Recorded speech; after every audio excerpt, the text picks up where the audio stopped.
Whether you're chasing lap times, dialing in that perfect stance, or just want to get your car dialed in for the back roads, your suspension setup matters. Now you probably just watched our top 5 modifications video for the GR86 BRZ, and now you're watching this video and want to know what suspension suits your car best. Today we're going to go over lowering springs, coilovers, camber bolts, control arms, and what they do and what suits your driving style.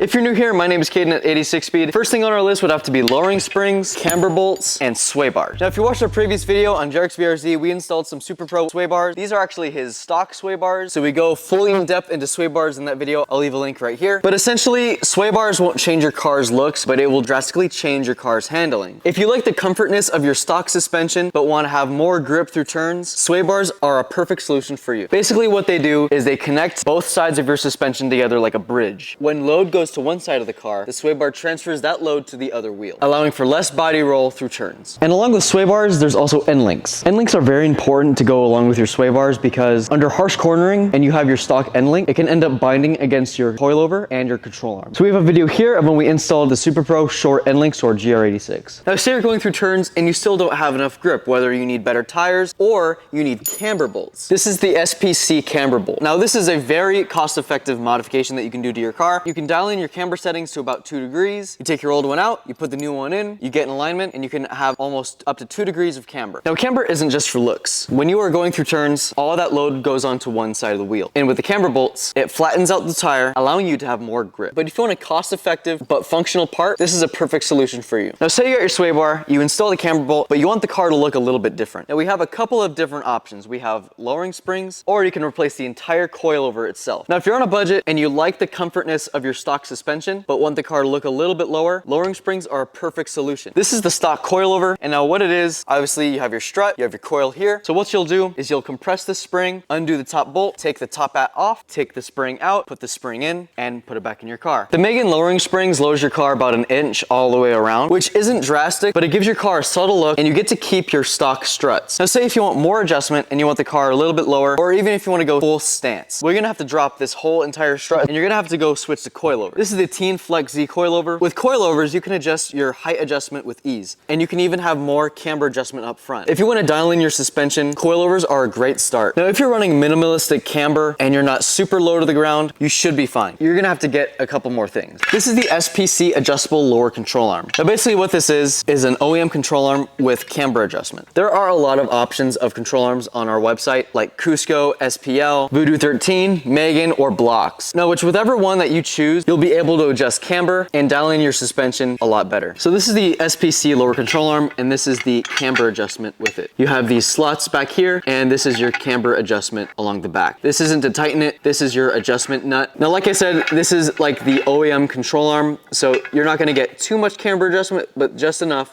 to where your car can have even camber on both sides, allowing you to have even tire wear all around. Now, if you want specific camber adjustments, you might be maxing out your stock toe arm. When I got my SPC control arms, I wanted the rear wheels to be as flat as possible with no camber. And I actually ended up maxing out my stock toe arms, to which then I had to buy adjustable toe arm. The adjustable toe arm allows you to adjust your toe if you want even better micro adjustments. This is necessary for you track guys or stance guys. As you can see, the SPC toe arm has 2 locking collars and an adjustment collar. Now, in some rare cases, if you want to go super low to the ground and you want super aggressive wheel specs, these are the SPL traction arms. After a certain point, when you slam the car, the wheel is going to want to tuck up towards the rear bumper, and it's going to rub on your bumper, it's going to tear off your tab, and it's going to rub really bad. When you get this, and it's going to adjust your wheel to the center of the wheel arch. And while we're talking suspension and arms, in some cases, you want to replace the rear upper control arm. On our GT86, we actually replaced the rear upper control arm, the lower control arm, to have the wheel completely dialed in and flat, because we wanted the rear tire to be completely fat for better grip. Having the rear upper control arm also allows the wheel to be sunk more into the wheel well, so you can run bigger wheels and tires. We are running an 18 by 9.5 with a 255/35 18, which is super common on the first gen BRZs, but the second gen, it's a little harder to get wider tires. If you have a second gen BRZ 86 and you want to run wider tires, you're going to need the rear upper control arm, the lower control arm, toe arms, and possibly traction arms, which we sell all on our website. So what's best for you? Lowering springs, camber bolts, sway bars, coilovers, or even replacing placing all of your arms in itself. So that's all the suspension for the rear of the GR86. In the front, it's a lot more simple. You have adjustable outer tie rod, front lower control arms. In very rare cases, you will need adjustable front lower control arms. Like for me, I have wider front fenders, so when I get wider tires, the tires are actually pushed into the front bumper. So I need caster adjustment. Caster allows the front wheel to be adjusted front to back, similar to the traction arms in the rear. We sell Cusco front lower control arms, SPL, and a bunch of other brands on our website. Not only does caster help with your wheel fitment, but it helps a couple other things. It improves straight line stability, better cornering grip, and a better steering feel. A positive caster angle, which most vehicles use, helps keep your vehicles pointed straight ahead. It creates a self-aligning torque, meaning the steering wheel naturally wants to return to center after a turn, kind of like a shopping cart. This allows your car to be a little bit more stable at high speeds. Allowing your car to have a little bit more caster adjustment causes the outside front wheel to gain negative camber, which improves grip during cornering, thus allowing you to have better steering feel, more grip, and more stable at straight line speeds. And if you want more camber adjustment, you can get adjustable top hats for your coilovers, but at that point, it's very overkill. All right, so that's gonna sum up today's video, guys. Thank you guys so much for watching. If you have any questions regarding your car suspension, please don't hesitate to call this number or reach out to us at support@speedindustry.com. We'll be happy to help. Now, keep in mind, obviously, this wasn't a wheel fitment guide. If you guys want a wheel fitment guide, please leave a comment and we'll be happy to make a video with a wheel fitment guide, as this video was to just show a suspension buyer's guide and what you might need for your GR86. Suspension is hard to comprehend, especially if you don't know what you want. So hopefully this video gave you some insight on what you should do to your GR86 BRZ. First gen, second gen, doesn't matter. All the suspension on this car will plug and play to the first gen. And if you need parts, you can go to 86speed.com and scour our site, whatever parts that you might need. If you want to know everything that's done to our car, suspension wise, power wise, cosmetic, exhaust, we have a full video up here showing everything that we've done to the car. We even have a top 5 modifications video for the GR86 BRZ platform. And with that, guys, thank you guys so much for watching, and we'll see you in the next one.